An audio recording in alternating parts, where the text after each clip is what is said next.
Hi. Well, weren't those interesting chapters? Let's talk about those for just a bit. So, chapter 7 at the baseball field. John McNabb is not a nice guy, is he?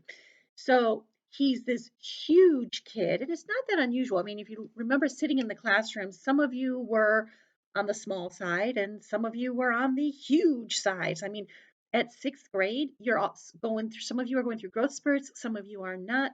Some of you are going to hit your growth spurt now in sixth grade and be done. Other people won't start their growth spurt until they're getting ready to graduate from high school. It's how it goes.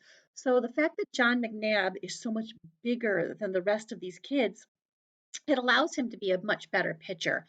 And why would you stand there and take that abuse from him, standing there just letting him pitch and pitch and pitch and not being happy about it? But it doesn't even phase Jeffrey, does it? He just kind of gets right in there and pitch and or hit home run after home run. And ooh, is John mad? And I know you all laughed at the comment about him going to the bathroom in the creek. He's so big, the creek probably rose a foot, right? Funny, I know. Let's see. So he said at one point he was so busy laughing at the runt, he lobbed him a lollipop. Basically, he threw him an easy one, right? Which is why he was able to hit it. That's the only way he could hit it. It couldn't be that he was good. Um, anyway, the kids were going nuts. They were so excited that someone was able to end John's hitting or pitching streak. And to get back at him, he pitched him a frog.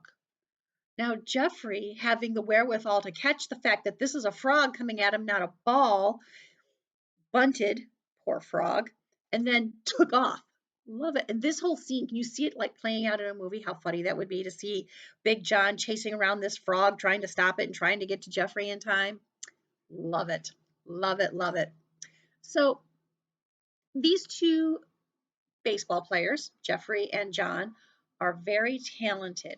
One of them could be described as being very confident, meaning he knows he has talent, he knows he's good, and he just quietly does what he's able to do and lets his talent speaks for himself.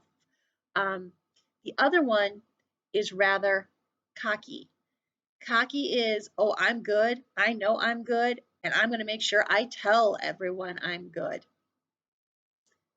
Jeffrey is very confident, John is very cocky.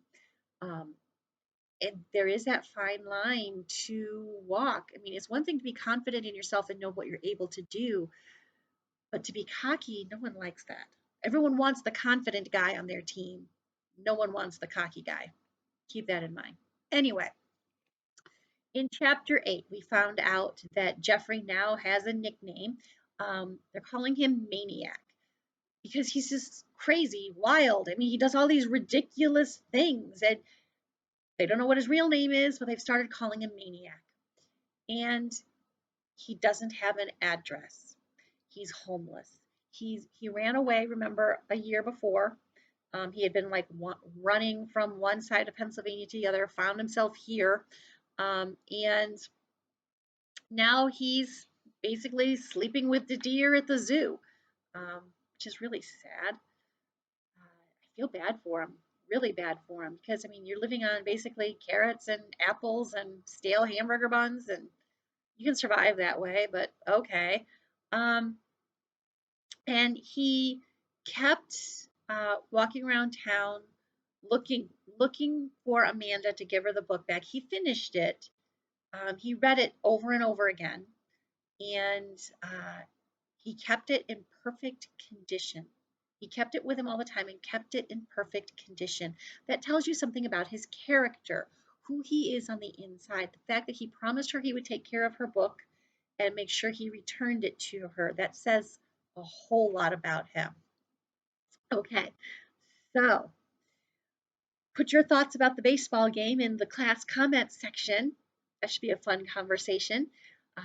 Have a terrific weekend. Enjoy. Monday will be Motivational Monday. Tuesday, we're going to do a supplemental reading with something that has to do with Maniac Magee. It ties in. I'll explain that on Tuesday, and then we'll jump back into the reading on Wednesday. All right. Glad you were here today. Stay healthy, stay kind. I miss you. Bye.